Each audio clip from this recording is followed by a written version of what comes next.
জুলাই আগস্টে কোটা সংস্কারের দাবিতে ছাত্র জনতার আন্দোলনে সহিংসতার ঘটনা তদন্তে ঢাকায় এসেছে জাতিসংঘ মানবাধিকার কমিশনের অগ্রবর্তী দল।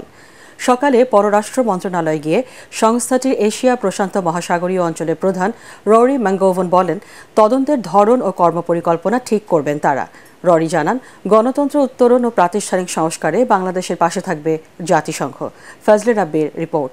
বাংলাদেশের ছাত্র জনতার আন্দোলনে সহিংসতা ও হতাহতের ঘটনায় দায়ী ব্যক্তিদের বিচারের কাঠগড়ায় দাঁড় করাতে চায় ডক্টর ইউনূস সরকার।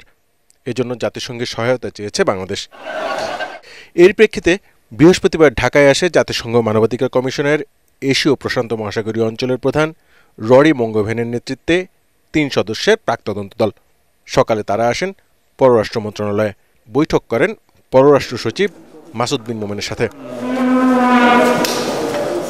বৈঠক শেষে ররি ম্যাঙ্গোভেন জানান, এই দলটি তদন্ত করতে ঢাকা আসেনি, তবে বিভিন্ন পক্ষের সাথে কথা বলে তদন্তের ধরন এবং গাইডলাইন ঠিক করবেন তারা।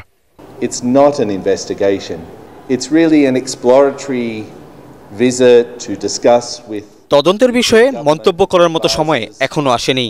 আমরা তদন্তের জন্য আসিনি, তবে অন্তর্বর্তীকালীন সরকারের উপদেষ্টা, সুশীল সমাজসহ বিভিন্ন পক্ষের সাথে আলোচনা করে আমরা ঠিক করব তদন্তের পরিধি ও প্রক্রিয়া।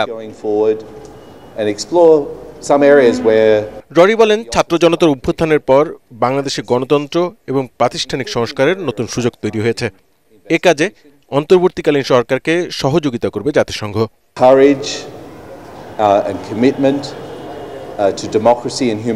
ছাত্র জনতার আন্দোলনে অভিভূত মানবাধিকার কমিশনের প্রধান ফলকার তুর তিনি এই ঐতিহাসিক পরিবর্তনকে মানবাধিকার, গণতন্ত্র ও প্রাতিষ্ঠানিক সংস্কারের সুযোগ হিসাবে দেখছেন।